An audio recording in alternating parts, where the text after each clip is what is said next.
Not that it's a bad dance, but it's not that bad of a dance. Not that I'm much of a dancer myself, of course, but let's lay the cards on the table, shall we? Except for a few guys who know what they're doing, and of course the posers. There aren't many old men in the world, are there? Scylla, I mean my missus, loved to dance, of course, and we had an unspoken agreement that once she had a couple drinks with me and stepped on my feet a few times, I'd be let go. Then I could resume my acquaintance with the bar and the liquid delights behind it, and she could go dancing with her buddies or other guys if she wanted to. Wait a minute. I know what you're thinking, and you couldn't be more wrong. I said dancing, and that's exactly what I meant. No jokes, no canoodling, and certainly none of that. In all the time we've been married, I've never once suspected that Scylla might be doing anything like that. So no problem, right? Was there? What do you think of the present situation? Scylla's been dancing with the same guy for the last half hour or more, and it's not normal, no way. 2 dances is normal, maybe 3 if it's one of my buddies or something. But half an hour went by and she still wasn't coming back. What was going on? Maybe I'm worried about nothing. But a slight twitch in my stomach said otherwise. There. The music had stopped and she'd come back to me. But damn it, she didn't come back. The fluctuation in my stomach turned into a big square lump of lead, and for the first time in our 10 years of marriage, I felt a fit of jealousy. Scylla was a pretty pudgy little thing, though even I wouldn't say she was some kind of Miss World or something. She was pretty enough in boat races and great Bristol pants and all that, but perhaps her best feature was her pins. Beautiful, long, and slender, they were and seemed to go on forever. That's why, even at the age of 39, Scylla could still wear such short skirts when we went out for the evening. But she still danced with him, that guy. 6 feet tall, a little skinny, with dark blonde hair. The complete opposite of my 5'10", dark hair, and thicker build. What the hell did she see in this guy? Jesus. This must be the 6th or 7th dance they've done together. Time for some action. Rising from the stool I was sitting on, I muttered something to the people we were sitting with about finding a restroom. I didn't want these people to know I was concerned about the hostess's behavior. So where were they? I was making my way through the crowd on the dance floor, trying to pick out the blue color of my wife's short dress. Ah, there they were, around the corner. My steps froze as I spotted the couple. My wife Scylla pressed up against the blonde bastard as if they were glued together. Neither of them moved their feet. They weren't dancing, but pressed against each other in place, Scylla's head resting on his chest. Oh shit. My insides flipped and I inhaled deeply. This was wrong. Not right at all. My Scylla had never done anything like this before. No. They hadn't kissed, and Blondie's hands weren't in a place where he could be pushed away. Not yet, anyway. No. It was all about the way they pressed against each other, and the fact that she was with him for so long. He said something to her, and I heard her giggle, reaching up and stroking his cheek. Too familiar? Too familiar. Hi, Scylla, I greeted her, walking purposefully over to them. I was wondering where you'd gone. Where? Repeated my wife, puzzled, looking back in my direction with a blank expression. Where? You've been gone for almost an hour, Scylla, I exaggerated slightly, trying to contain my fervor. What are you up to? I saw the light dawn on Scylla's face as she came back to the real world. Oh, Ken, she gasped, uttering her voice as she released herself almost helplessly from the weirdo's clutches. It's Dave, Ken. We were just dancing and chatting, that's all. Too long for my taste, Scylla, I insisted, and held out my hand to lead her away. For one terribly long moment, I thought she was going to reject her, and what I would have done then, I'm not at all sure. Probably would have hit somebody. Yes, Ken, of course, Scylla muttered after some hesitation and gently held out her hand to me. Can I finish the last dance, please, honey? The music has stopped, Scylla, I briefly explained the obvious to her. It stopped a few minutes ago. Oh, yes, of course, Ken, she muttered in confusion. I'll be right with you, dear, but I need to say goodnight to Dave. No good night, Scylla, I insisted irritably. We're getting out of here, and I mean now. I was totally annoyed, I can tell you that. Wait a minute, buddy, her new friend Dave started to interrupt, but one look from me and he prudently changed his mind. Now, Scylla, I repeated. Now, or I'll leave without you. Okay, Ken, Scylla echoed, reluctantly letting go of the bugs. I'll see you sometime, Dave. Angry? How do you think you'd feel? How would you feel? What the hell do you think you're playing with Scylla for? I almost yelled at my goddamn missus as I dragged her back to the bar. Who was that damn guy? What were you doing with him? Nothing, Ken, Scylla fought back. Nothing at all, but it got me thinking, that's all. Think about it. Think? I think it was a lot more than thinking. Scylla looked at me intently, and I realized she had a habit of looking me in the eye. But not this evening, and that was for sure. We need to talk, Ken, she finally said quietly. Let's go home and we can talk. Not home, Scylla, I exploded, recoiling at those dreadful words, which I in no way expected to hear from my mistress. If we must talk, there is no better time than now. Better at home when we're on our own, sweetheart, she insisted. But I refused, urging her to come clean while on the verge of a breakdown. Okay, she agreed, but hear me out. I agreed, horrified at what she was about to tell me, but I agreed, utterly confused and wondering if the next few moments would sound the death knell of what I envisioned as our perfect marriage. It's not a sudden decision, dear, Scylla began.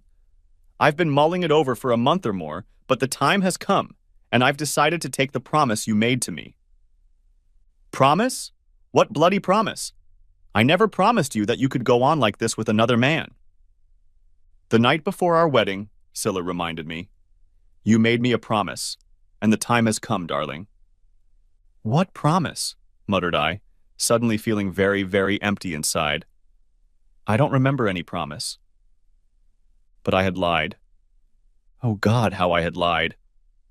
I'd made her a promise, just like she'd said, even though I'd put it out of my mind long ago. I think you remember Ken, Scylla said quietly, avoiding my gaze. I'm sorry, dear, and I don't want to hurt you. I'll be 40 in a few months, but as much as I love you, I think it's time. Oh, shit. For Chris's sake, how could I make a promise like that? Let's go back a few years, shall we? The night I first met my Scylla. We, of course, were in a small jazz club in South London, although at the time, neither of us knew the other was there. And there was a break in the music, and the people around me stood up to refill their drinks. How do I get rid of him, Anne? I heard a pretty young woman standing directly in front of me address her friend. I don't mean to be rude, but I really don't like him. Well, he went to buy us drinks, Scylla, her friend told her. We can just leave without saying anything. I can't do that to him, the pretty blonde with long legs told her friend. It's not that he's awful or annoying or anything. I just don't like him. I looked at the girl and glanced twice at the sheer length of slender leg that stuck out from under the hem of her miniskirt. Maybe I could help a girl with a pair of stilettos like that. I have to say that at the time I had been divorced from my first landlady for 2 years, and all I could say was that I was spending time with the ladies. Hello, you two, I murmured, leaning forward between them. May I offer my services? They both stared at me like I was someone from another planet. I overheard your words, I told them. I can help you. Pretend to be your boyfriend or something. I don't have a boyfriend, the pretty blonde protested. And what does this have to do with you anyway? Further discussion was interrupted by the appearance of the boyfriend lover, who placed a tray of drinks in front of the two girls. Generally speaking, I could see why the girls weren't thrilled with him. Ah, quipped I, dumbfounded him, deciding to go the other way. Is it for my sister and her friend? Yeah, I guess so, he nervously replied, looking at me uncertainly. And this must be for me, I continued, picking up the beer he had so obviously bought for himself. Thanks a lot, buddy. That's damn nice of you. Your sister? The poor guy asked grudgingly, watching his pint of ale begin to rapidly disappear down my throat. Yes, I replied with a smile. I've come to take her home, Home? Repeated the lover, his disappointment evident. Home? Copied my newly acquired sister and her friend, equally surprised. Yes, home, I continued nonchalantly, smiling at the pretty blonde. You promised your mom you'd be home early tonight. Okay, I was taking a risk, and judging by the look on her face, I was about to be burned in a beautiful, glorious flame. But a cocky bastard like me has had worse failures. But then help came from another source. Could you give me a ride too? Asked Anne, and started to gather her purse and things. Sure, Anne, I replied, surprising even myself by remembering her name, and got up to walk them out, taking the blonde's hand as she rose hesitantly on long, slender legs. Thanks for the drink, mate, I addressed the hapless guy, who was still standing there with a lost look, quickly draining the pint I just snatched from under his nose.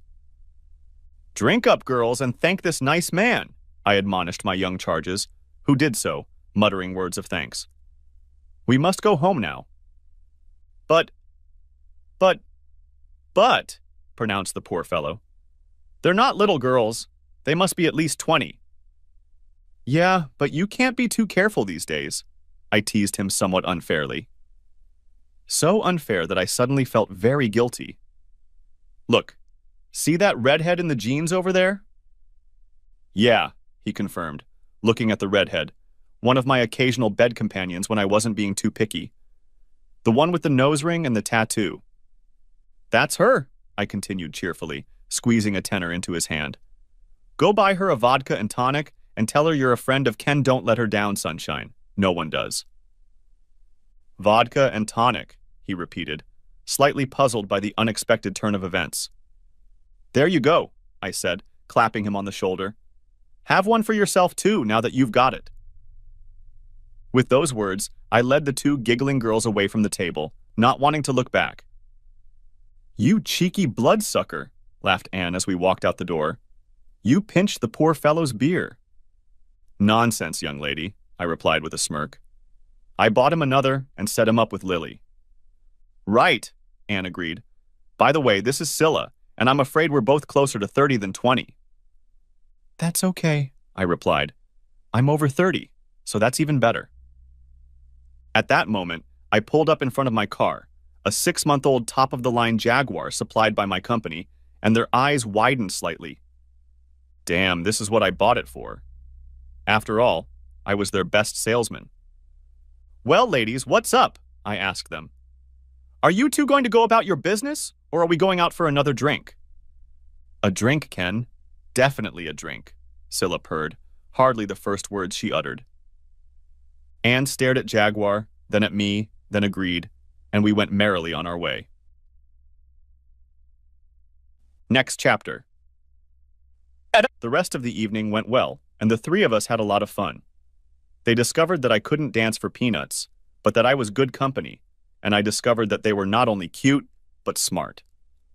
What surprised me was that Scylla became religious at some stage and went abroad as a volunteer straight out of university. She didn't elaborate on why, but she became disillusioned with this life and her church and only recently returned to the UK. I was not alarmed by this. I was never particularly into religion. A few very pleasant hours passed and we decided to call it a night. It was back to my Jag, and I was wondering where the evening would go next. They were both very attractive young girls, and I didn't give much thought as to which one I should stay with. Could you give me a ride first, please, Ken? Anne spoke up, somewhat preempting my suggestions. It's on the way to Scylla's. Well, that seemed to be settled. We pulled up to Anne's house, and I jumped out of the car to open the door for her, acting the mature gentleman. I walked her to the front door and went to say goodnight. For goodness sake, I almost shook her hand. Thanks for tonight and everything else, Ken. Anne smiled and kissed me. The horror. What's going on, Anne? I asked, enjoying but puzzled by her unexpected behavior. Why the hell did you first ask me for a ride and then start kissing me like that? Glad you asked Ken, she replied sadly. But the last time you came to the bar, we flipped a coin and Scylla won. Oh, I'm not often at a loss for words. Be careful with her, Ken. She leads a bit of a withdrawn life and isn't very experienced. Oh dear. Perhaps I've been won over by the wrong girl. If it doesn't work out, don't forget about me, Anne finished, and with one last smile, she stuck out her tongue, wriggled, and disappeared through the front door. We'll see, I thought. We'll see how the rest of my evening goes. Here we go. Back to Scylla. I jumped back into my Jaguar, started the engine, and drove sportingly down the road, expertly shifting gears, weaving through the traffic, trying to imagine myself as Sterling Moss or Jason Button. Between you and me, it was done quite skillfully, and just what was needed to impress a girl. Ken, you've got the wrong direction, Scylla told me with a laugh. These girls know how to put you in your place, don't they?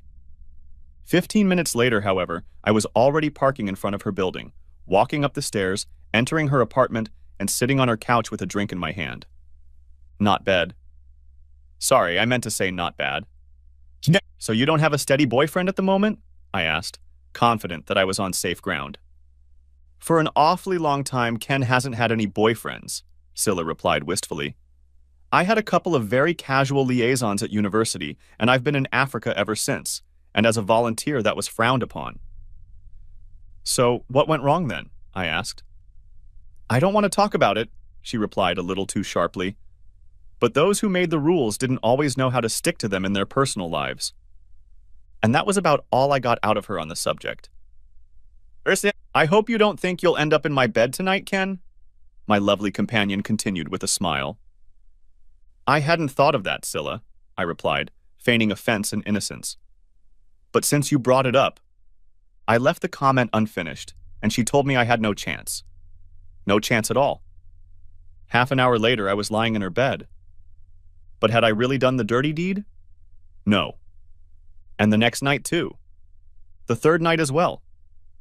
To shorten the long story a bit, Scylla agreed to marry me after about 10 months, by which time we were living together. Way to go.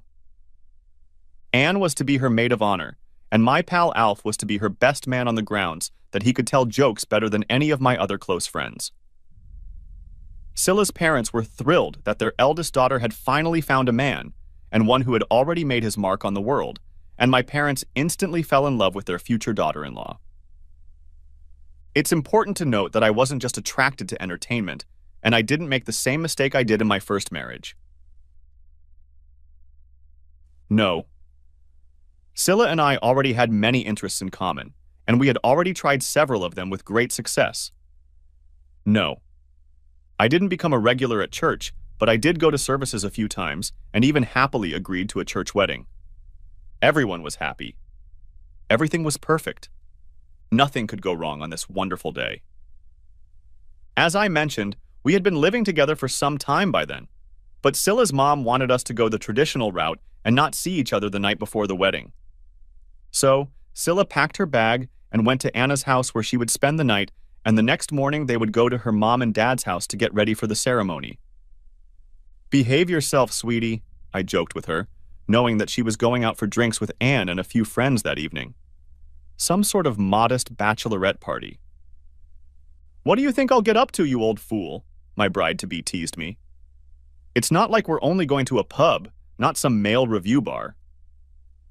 I picked you up at the pub, mind you, Scylla, I laughed, handing her my jacket. There's plenty of other guys there who'd be happy to have a chat with a hottie like you. I expected her to laugh. You know, laugh or make some funny comment in response. But she didn't. No, she didn't.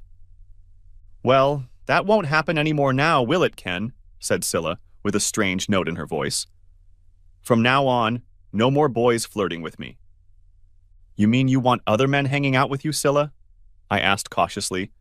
I wasn't too keen on where this conversation was leading. No, of course not, Ken, Scylla immediately replied. Just... Oh, I'm silly, Ken, just don't mind me. Do you really want to marry me, Scylla? Demanded I, grabbing her hand and pulling her to me. You haven't changed your mind? No, of course not, honey, she replied, smiling at me and then reaching up to kiss me. I'm just emotional and stupid. With those words, Scylla laughed lightly, picked up her overnight bag and headed for the door. I'll see you at church tomorrow, Ken, she said back to me. I love you. Panic gone, I pulled myself together and popped down to the pub for a last pint of beer with my mates. I'd already had a stag party a few nights before, and remembering the state I was in after my first stag party before my previous marriage, I toned it down a bit. The evening passed pleasantly enough, mostly chatting about Arsenal's recent brilliant win over Chelsea, how unlucky we were not to score a sixth goal, and the fact that the 2 penalties the referee, a blind goon, somehow missed could have made it eighth. By the time I got back to our house quite late, I had forgotten about that little spat with Scylla and was looking forward to a cup of tea in bed. Dring dring. Dring dring. Dring dring. Dring dring. The damn phone greeted me as I walked through the door. "Hello, Ken Thompson." "Thank God you're finally here," Anne greeted me. "This is the 3rd time I've called." "What's wrong, Anne?" I asked, immediately worried about what had happened. "Is Scylla all right?" "She's fine, Ken, but you'd better get here as soon as possible." "Why? What's happened?" shrieked I in alarm. "Has there been an accident?" "No, not an accident," replied Anne. "But you need to come and deal with Scylla if you still want to get married in the morning." My stomach churned. Deal with Scylla?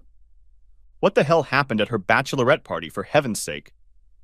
As you can imagine, my thoughts went to the obvious. What the hell had she done, and with whom? But Anne didn't probe any further and insisted I put on my skates and go to her place. My brain worked overtime, breaking more speed limits than it should have as I raced the 5 miles to Anne's little apartment. What happened? What happened? Where's Scylla? Is she all right? She hasn't done anything stupid, has she? I peppered Anne with questions from the moment she opened the door for me and only stopped when she handed me a cup of tea. Let's face it. Unless you're British, it's hard to explain the multifaceted power of a cup of tea. "She's fine, Ken, I promise you," Anne finally admitted when I calmed down. "She's in my bedroom and she's crying." "Oh God, no," I muttered, assuming the worst and wondering what kind of guy she'd ended up with and what they'd been up to. "Tell me honestly, Anne, I'm begging you. How bad is it? What did Scylla do?" "Not so much what she's done, Ken," she replied quietly. "Rather, what she hasn't done." I could tell by my look that I had no idea what she was talking about. "Ken," Anne began slowly, not knowing how to explain. "We've had groups of guys in the pub hitting on us constantly since we arrived. 8 girls like us dressed to the hilt, so I suppose they might well have thought we were all tipsy." "So what did Scylla do to Anne?" demanded I. "Please, just tell me. I'm sure I can forgive her." "It wasn't her, Ken," Anne continued. "It was all of us. Well, everyone except June and Tina." "June and Tina?" I repeated, puzzled. "Why were they any different?" "They're married to Ken and don't mess around." I stared at her dumbly. It really didn't make any sense. "Ken," she said rather loudly, like I was fat. "We were all flirting with these guys and having a good time, dancing and making out until we fell over." "And Scylla?" "No, Scylla just sat there and turned down offers to dance and everything else." "I still don't understand," I protested weakly. "Oh, you men are so silly," Anne went on. "Don't you see we were all having a great time, flirting and talking and everything? I let one guy touch me on the dance floor right in front of everyone for a laugh, and those 2 sluts Marcy and Judy went off with a couple of them in the parking lot." "I'm sorry, Anne, but I'm still lost." "She missed all the fun, Ken," Anne said, frowning. "Don't you see? You're actually the first real man she's ever dated, and it suddenly occurred to her that she could never know what playing the field was all about." Oh, shit. My thoughts went back to how horny she was before she left the house. I put 2 and 2 together, got 5, and felt myself getting nauseous as I realized that what Anne was saying could be true. Oh, shit. We chatted some more, Anne filling me in on exactly what had happened and what Scylla had said. Eventually, I cautiously opened the bedroom door and nervously peeked inside. "Are you okay, Scylla?" I asked timidly, looking at the untidy pile lying on the bed. "What are you doing here, Ken?" She half sobbed in response. "Please go away." "Not until we deal with this, honey," I insisted. There's nothing to deal with, Ken, she muttered. I can't go through with this. I'm so sorry. Maybe we should talk about it, honey. There's nothing to talk about with Ken, she replied. I just can't go through with it. I sat down on the bed and stroked her hair for a while, and I'll admit, the thought that I should just get up and walk away from this problem did cross my mind. But not for long. It was at that moment, I think, that I truly realized how much Scylla meant to me, how much I had fallen in love with her, and how much I wanted to spend the rest of my life with her. I coaxed her for about 10 minutes or so when she suddenly sat up abruptly and hugged me, telling me how much she loved me. So what's the problem, honey? I demanded. We love each other, so let's get married. But, what? I laughed, trying to lighten the atmosphere. But you're the only man I've ever been with, Ken, Scylla sobbed miserably. What if, well, you know, do you mean you want to go to bed with someone else, Scylla? Asked I, not knowing what to say, not knowing what she was thinking. Of course not, silly, Scylla replied, trying to grin. We don't have anyone else and never have. So what's the problem, sweetheart? What if one day comes? What if I need to find out what another man inside me feels like Ken? What then? What then? What then? Is that your only problem, Scylla? I asked softly, kissing her cheek lightly. Yes, Ken, but it's not the only problem, is it? Not at all, Scylla, I replied confidently, a completely stupid idea popping into my slightly beer-addled head. Scylla looked at me with a puzzled expression, almost breaking my heart with the innocent hope that shone in her eyes. As a wedding gift, I'll give you a get-out-of-jail-free card, I told her, referring to the game of Monopoly we often played. One slip up with some other guy and I'll forgive you. How about this? You don't mean Ken, Scylla shuddered. You can't. But I want to, love, I continued, perhaps a little carried away by the theatricality of the whole situation. The 6 pints of beer I'd had earlier might have been involved, certainly when I thought about it afterward. Once, just once, sweetheart, and I promise to forgive you. But Ken, I mean well. Honey, I interrupted her, pulling her close to me. I intend to love you and adore you for the rest of your life, and you'll be so happy in bed you'll never be tempted. So that's not a problem for me. Oh, Ken. Oh, Scylla. I don't know exactly where Anne slept that night, but not in that bed. And the next day, Scylla and I were married as planned and became Mr. and Mrs. Thompson, with her mother completely unaware that her daughter had spent half the night getting ready for her honeymoon. So, many years have passed, and I can honestly say that our marriage has been as good as you could imagine. 2 children, a boy and a girl, and 2 of the best little ones you could ever wish for.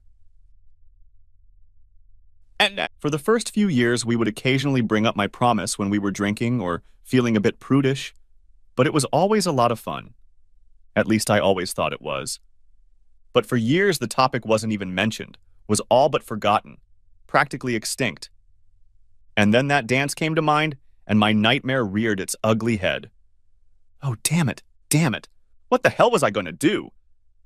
I think we'd better go home and talk things over like I suggested, Ken, Scylla whispered, taking my hand and really taking control, guiding me towards the exit. I'm sorry, darling, but it's been building up inside me and there's no way it's going away. In a daze, I let myself be led out of the club and back to our car. I didn't even know how to drive, and anyway, Scylla left me no choice, sitting me behind the wheel and turning on the ignition. It won't be that bad, honey, she told me, oh so gently. We'll work it out amongst ourselves, and I promise it'll be okay. I wasn't so sure, but I was so focused on holding back my tears that I couldn't answer. Back at my house, a more luxurious apartment than the one I had when we first met, we walked in. I was still in a daze and paid the babysitter. Well, Ken, my loving wife began, are you ready to discuss this, dear, or shall we leave it until tomorrow? Won't you change your mind tomorrow, Scylla? Asked I. No, she answered firmly. I'm sorry, but I've already made up my mind. Then we had better talk about it now, I suppose, Scylla. But for heaven's sake, stop asking for forgiveness all the time. All right, Ken, Scylla replied calmly. I'm sorry. For God's sake, stop apologizing, I shouted at her. I can't stand it. Yes, I'm sorry, Ken, gasped Scylla, looking at me anxiously. I'm sorry, but I can't help it. Screw this, I shouted, finally losing my temper. I'm going to bed, do whatever the hell you want. Well, no solution, was there? All I was doing was delaying the dreaded moment of truth. Although Scylla retained the very innocence that first attracted me, I knew she also had a strength of character that didn't tolerate bickering. I wasn't going to just stand there and let her overstep her bounds, let her get her way without a fight. But I made a promise. A lot of water had flowed off the bridge since then, but a promise is a promise. My spirits plummeted when I realized that my marriage was on the precipice of a precipice. We've raised our children to trust, honor, obey, and all that, and here I am at a crossroads, and the person I love most in the world is asking me to keep a promise I made to her. Oh, damn it. Oh, damn it. The next morning was Sunday, and although Scylla still went to church often, she chose not to on this day. I spent the night tossing and turning, and at some point my wife got up, unable to sleep from my constant movement, and went to the spare bed. I knew she needed more sleep than anyone else, but I wasn't the least bit encouraged. A full English breakfast was waiting for me when I came downstairs, and that was enough to know that her speech from the night before had been planned. I only received such favor on special occasions, and I suppose to inform me that she was going to cheat on me was considered special even in Scylla's brain. Where are the children? I asked Scylla, noticing the unusual silence in the house. They've gone out with Ted and Andrea for the day, Scylla told me. They won't be back until this evening. I looked up at her, even stared at her, but she lowered her gaze, clearly very embarrassed. You planned this, Scylla, didn't you? I asked. Yes, she muttered quietly. I'm sorry. I didn't mean to say sorry again. Oh God, I'm sorry, Ken. I threw her a lewd look, and she opened her mouth again to say something, but didn't, just shrugged, lost in speculation. Look, Scylla, I know you're sorry and all, but what do we do next? I haven't changed my mind, Ken, Scylla went on. I meant what I said last night.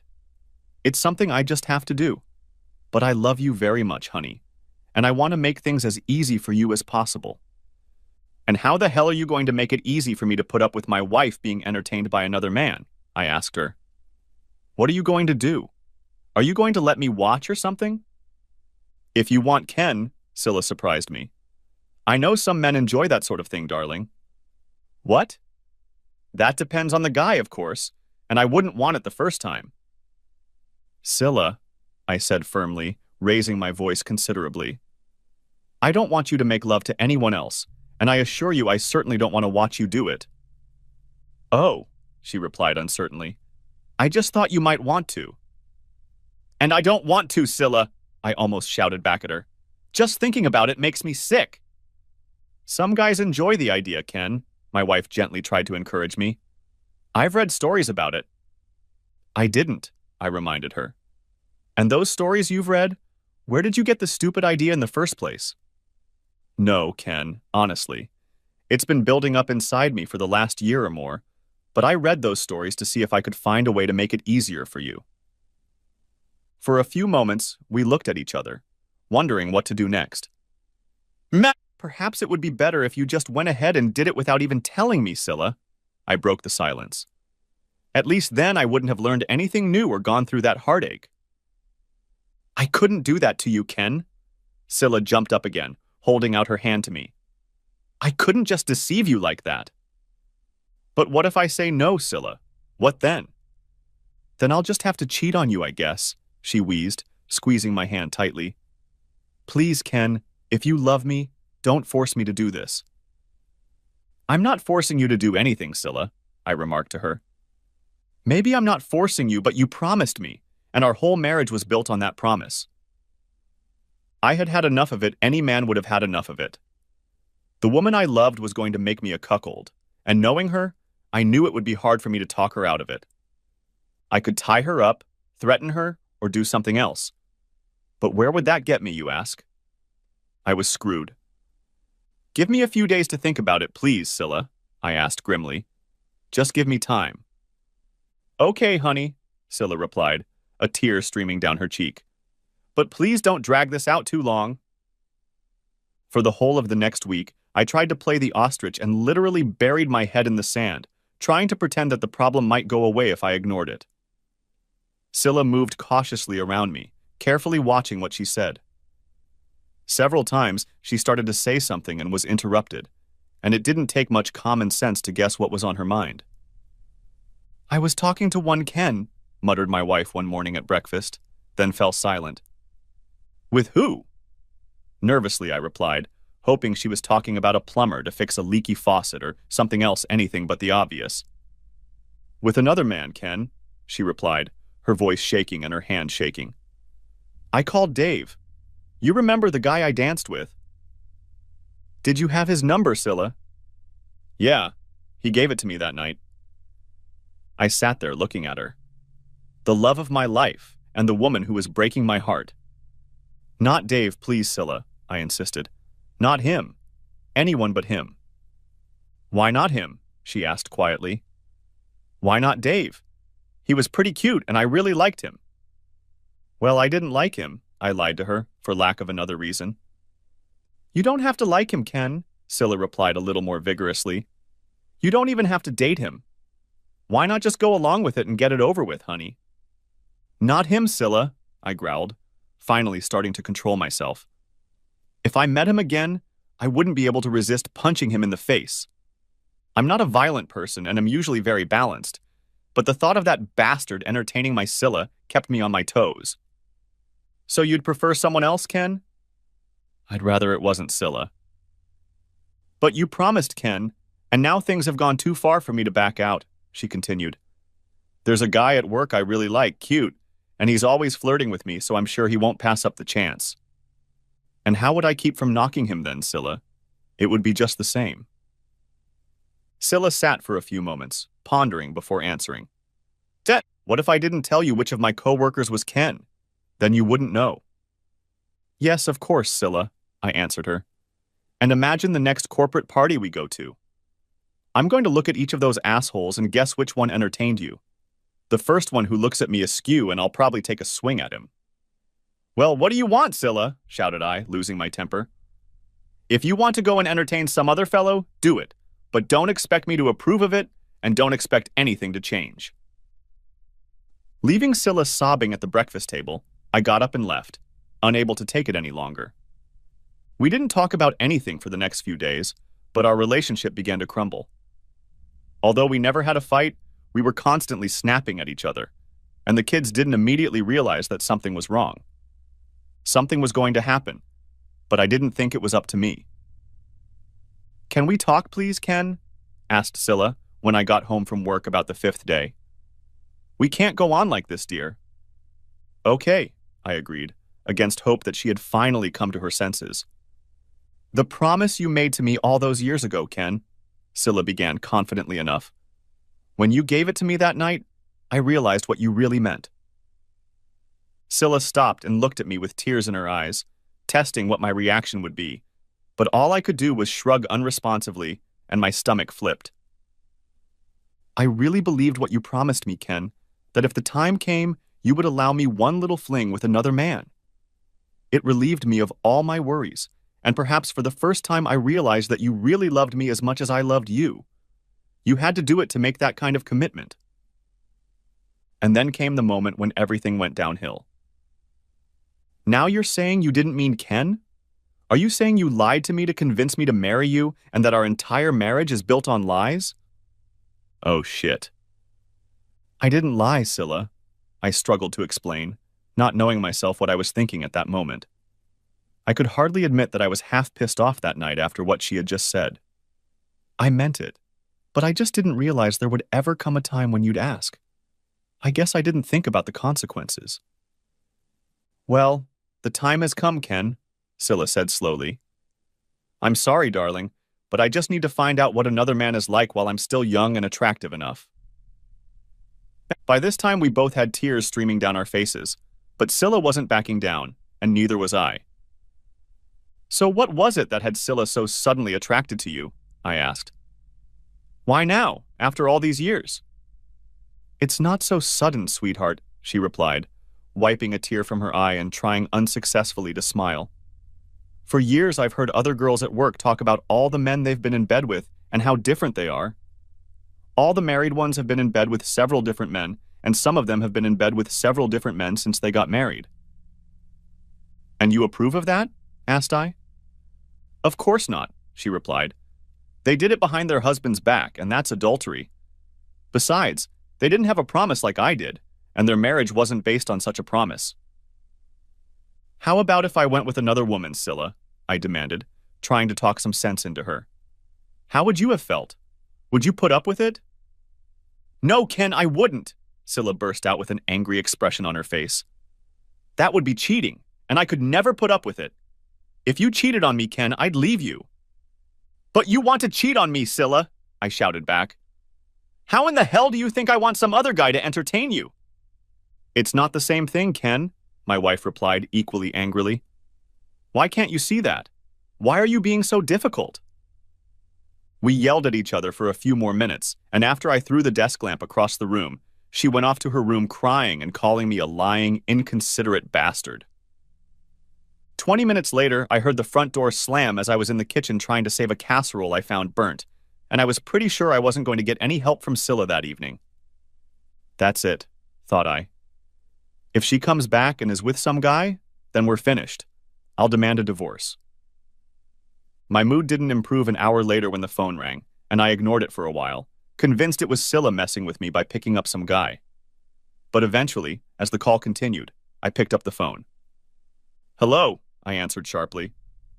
Ken, it's Anne, came the reply. She was still my wife's best friend. Yes, Anne, what can I do for you? I replied briefly. Scylla isn't here. I know, Ken, she replied. She is here at my house and is in a terrible state. It's her fault, not mine. It may be Ken's, continued Anne. But I thought I'd better let you know she's here, not gone somewhere else. I muttered a few words of thanks and felt the tension and rage drain from my exhausted body, thanking Christ, whom, by the way, I still don't believe in, that Scylla hadn't done anything stupid. She told me what it was all about, Ken, Anne continued after a few minutes. It must be terrible for you. It is, Anne, I almost sobbed into the tube. Can you try to talk some sense into her, please? I can talk to her, Ken, but I can see her side too, as you realize. Her side, her side? She wants to go off and cheat on me, Anne. How can you see her side? How can anyone at all? That's not how she sees it, Ken, Anne told me calmly. She honestly thinks your promise was sincere, and doesn't understand why you think she's being unreasonable. What do you think, Anne? Was my only possible question. Do you think she is acting reasonably? Well, yes and no, Ken, she replied. But I know that on the day of the wedding, she was so reassured by your promise. She was in such turmoil the day before that I'm not sure she would have gone through with it, poor girl. Did she tell you? I asked, completely stunned by her statement. Did Scylla tell you what I said the night before we were married? Yes, Ken, and she was so happy about it.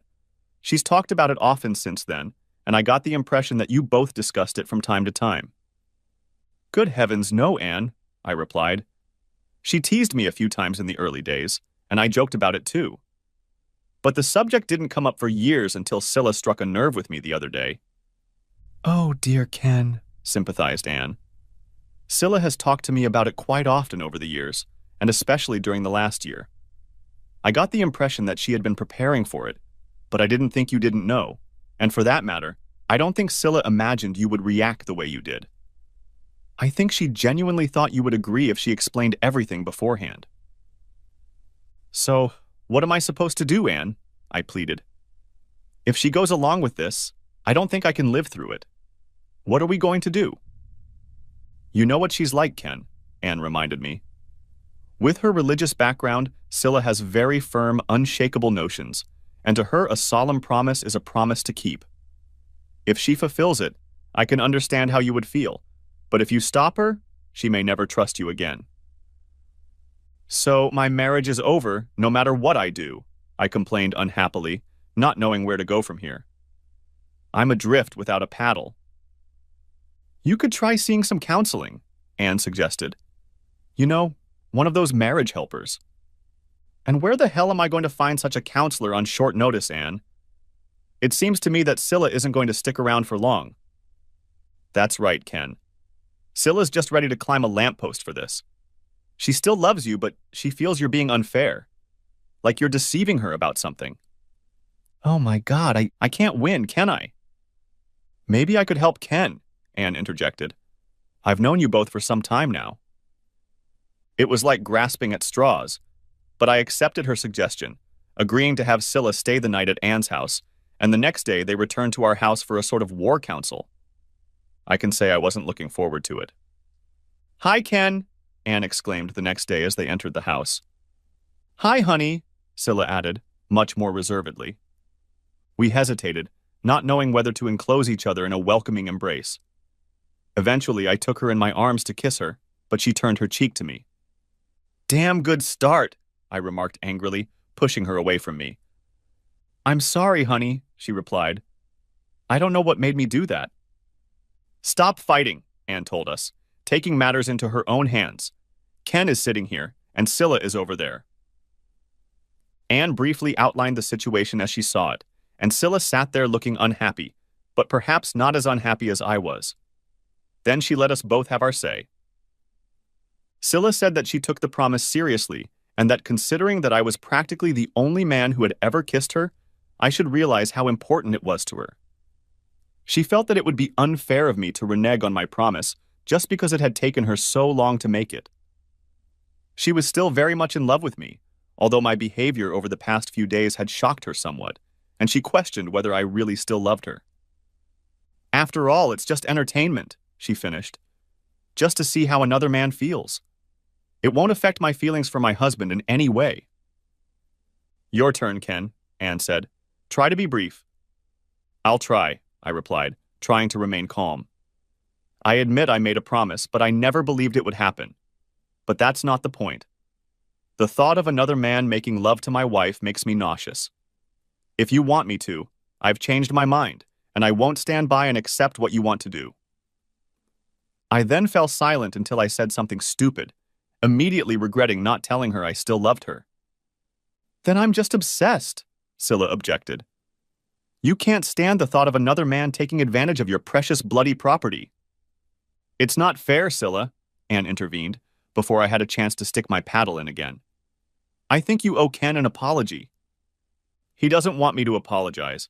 He told me so, she replied, and the situation spiraled out of control again as I couldn't resist calling her a silly cow for her stupid remark. Shut up, you two, Anne reassured us. If you're going to keep this up, you'd better get a divorce. Divorced? Divorce? Sobbed Scylla, jumping to her feet. I don't want a divorce. I love Ken, and I don't want to leave him. Then sit down and shut up, Scylla, Anne told her. Or that's exactly where you might end up. Having calmed down at least partially, Anne continued. Is there any way you can agree with this, Ken? She asked me. At least once. I can't imagine a single time, Anne, I told her. How do I know that one time will be enough for her? That's a good question, Ken, Anne replied. Have you thought about it, Scylla? No, not really, she muttered in reply. But it would be just for fun and only once, just as he promised me. And what if you developed feelings for another guy, Scylla? Continued Anne. But I wouldn't, Anne. It would only be once and only for fun. That no preliminary evening with a candlelit dinner, Scylla, continued Anne. No hand-holding and kissing and all that nonsense. I don't find that very attractive, Scylla. Scylla put her face down on her hands and thought for a moment before answering. Well, yeah, I guess I was expecting a bit of romance. It wouldn't have been very enjoyable without it. So it's a quick dinner, pawing in the parking lot, and then going back to his house to snuggle in bed? I threw in sarcastically, slipping the knife in. No, sobbed Scylla. Not like that at all. I want a man to romanticize me and take the time to seduce me. You've read too many damn magazine articles, you stupid woman, I replied. That's not fair, Ken, Anne interrupted. Women don't think the same way men do. If Scylla is only going to do it once, it's her only chance, and she wants it to be like a fairy tale. And then go back to boring old me, you mean? I snapped angrily, and we all sat there looking at each other. And carry on with our boring old lives like we used to. Is that your main problem, Ken? Asked Anne thoughtfully. What? Snapped I. That Scylla will compare you to someone else. That she might accidentally find someone better than you in bed. With a sinking heart, I realized that Anne had caught the main problem. Not the only one, of course, but a big one. A huge one for any guy. It occurred to me, I whispered my confession. How would you feel, Scylla? She turned to my wife. If you experienced sensations you had never felt before, would you be able to forget him? Would you be able to go back and be as happy as you used to be with Ken? It blew my mind, I can tell you that. But before I could say anything, all hell broke loose. Now you're both coming at me, Scylla shrieked, jumping to her feet.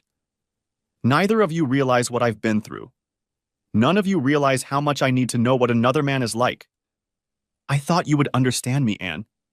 I thought you were my friend. I am Scylla, protested Anne. I'm just trying to... Before she could finish her sentence, Scylla shouted at her. Shut up, both of you! I yelled at both of them, jumping to my feet. Enough of this nonsense! Both women fell silent and stared at me with their mouths open. Neither of them had ever seen me react so angrily in all the time we'd known each other. I've made my decision, I told them, and my voice dropped to a reasonable level again.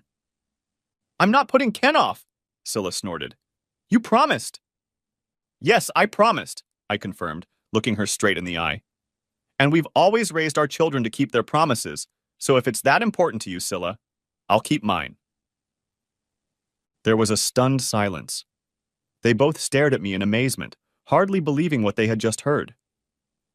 Oh, shit, muttered Anne faintly. Are you serious, dear? Asked Scylla cautiously. You really mean it? Yes, Scylla, I do mean it, I replied, with far more confidence than I felt. You want to have fun with another guy, Scylla, then go ahead and do it. Enjoy yourself. Have a hell of a lot of fun with it. And you don't mind? Asked Scylla, perplexed. Of course he bloody minds, Scylla, Anne cut in before I could answer. He hates the very idea. Stop torturing him. But you'll let me do it? Sought reassurance from my wife. Yes, I said I would allow it. And will you forgive me after that, my dear? That's what I promised you, isn't it? But why Ken? She asked. Why did you change your mind so suddenly? Because I suddenly remembered how much I love you, Scylla. That made her perk up a little. Do you really love me enough to let me have fun with another man and forgive me, sweetheart? Scylla shuddered, a new tear streaming down her cheek. And you'll still love me after that? I promise to forgive you, Scylla, I replied, choosing my words carefully. Whether I'll still love you after that remains to be seen. I don't understand, Ken. I promised to forgive you all these years, Scylla, I reminded her. But I didn't and couldn't promise that I would continue to love you. It's just impossible to promise something like that. How the hell do I know how I'll feel when you come back to me having slept with some other guy? That's it? I'd played my trump card and could see how this would turn out. But Scylla didn't realize it yet. I'll make this quick, Ken. I promise you, darling, she said softly. Just this once, I promise you. Take your time, Scylla, I replied calmly. Take your time. Maybe you'll find that guy, Dave, that you liked if you want to. Have a real romance. Spend as much time as you want and get it all out of your head. And you're okay with that? Asked Scylla, her face creased. She was beginning to worry, but not that worried yet. I didn't say I didn't mind. I just said I'll forgive you, but don't you dare tell me about this, about who it is, where you're meeting him, how good the entertainment is. I don't want to know anything about it, ever. Just tell me when it's over, however long it takes, and we'll see how we feel about each other and if we have a future together. After I've officially forgiven you, of course. But I'll still love you, honey, Scylla exclaimed. You're the only man I'll ever love. You don't know that, Scylla, I told her sadly. Neither of us knows how we'll feel. With these words, I got up, took my coat, and went to the door. Where are you going, dear? Exclaimed Scylla. To fetch the children, Scylla, I replied. I'm going to leave them until late this afternoon. You'll have a chance to call in private if you want to. Scylla just leaned back in her chair with an absent look, but Anne jumped up and grabbed me as I left the house. You're either an insensitive idiot or a goddamn genius, Ken, she rushed toward me. Probably both, I smirked weakly. I hope it works out for you. Anne wrinkled her nose. I understand what you're up to, trying to scare her with the consequences, but I don't know if it'll work. Well, I just hope, Anne, that it works, I replied grimly. I just have to hope so. Scylla and I went on with our lives, trying to pretend that nothing had changed. But it had, and sometimes the atmosphere was stifling. I didn't treat her differently and never checked up on her, figuring it was her decision to start something, though I might as well finish it. At least we didn't snap at each other, but the lack of conversation between us was almost as bad. I relaxed a little, confident that I knew my wife well enough to realize that she hadn't started anything. But my hopes were dashed when my so-called knowledge turned out to be correct. Coming home from work one evening, I couldn't figure out what was wrong, but I just knew something had changed. She wasn't more confident, happier, sadder, but she was different, almost more distant. I guessed she had a date with someone, but of course I couldn't ask her about it, though as Friday night approached it was becoming all too obvious. I've decided to go out tomorrow night, she informed me on Thursday, pretending to cut vegetables so she wouldn't look at me. Great, I replied, not looking up either. Enjoy. Aren't you curious where I'm going, Ken? She demanded. Not really, I replied, this time raising my eyes to her. Unless it's something I need to know about. Scylla put the knife down, stood silent for a few moments, then turned and silently walked out of the room. Damn. Things didn't seem to be going according to plan. Friday went by like a blur, and I argued over nothing with a few coworkers at work. It wasn't their fault, of course, but the situation wasn't my fault either. Except in part, of course. Or maybe it was all my damn fault. When I arrived that evening, Scylla was already home, and my dinner was ready to be put in the microwave later. There was even a bottle of decent red wine on the table, already open and breathing. The expression, "a man condemned to death eats a hearty breakfast," came to mind, and while I doubted I'd be able to eat most of the meal she'd prepared, I had no doubt the wine wouldn't take long to arrive. Hello, dear, Scylla greeted me as she descended the stairs. Have you seen the wine I left for you? Is it the right one? It'll do, I replied grumpily. By God, she looked beautiful. Scylla just looked beautiful, and I had to turn my head away because I felt like I was choking. Then I'll go, Ken, Scylla announced quietly. I'll be back before midnight. Are you sure you want to go through with this, Scylla? I asked, though it sounded like nothing more than a quack. One last attempt to talk her out of it. I have to, sweetheart, she whispered back to me. But don't worry, honey. I don't plan on going all the way tonight. I'm just going to see how comfortable I'd be dating another man first. And that's supposed to make me feel better? My anger started to build again. I guess not, sweetheart, Scylla muttered back, leaning over to kiss me goodbye. I have to go now. Save the kisses for your lover, I growled, turning to face her to avoid her embrace. Scylla raised her head in surprise, stared at me in silence for a few moments, then turned and headed for the door. Enjoy yourself, I sarcastically shouted after her. Next chapter. I sat there wondering where I had gone wrong. What else could I have done? It was the 21st century, and the days of a man dragging his woman by the hair and physically submitting her to his will were long gone. It was her decision, but what I did afterward would remain mine. I would forgive her, at least formally, though I knew in my heart that I couldn't really. What was going to happen? a quick divorce, or a slow plunge into some sort of marital hell. I didn't know, but I was sure I'd track down that bastard Dave, and if he really did accept her advances, one way or another the bastard would pay. What would I do to her? God knows. Probably nothing. She'd be shocked to find that one day I wasn't around anymore, even though deep down I knew I still loved her so much that it would hurt me as much as it would her. And of course, the children. Damnation. Damnation and explosion. How could life be so cruel?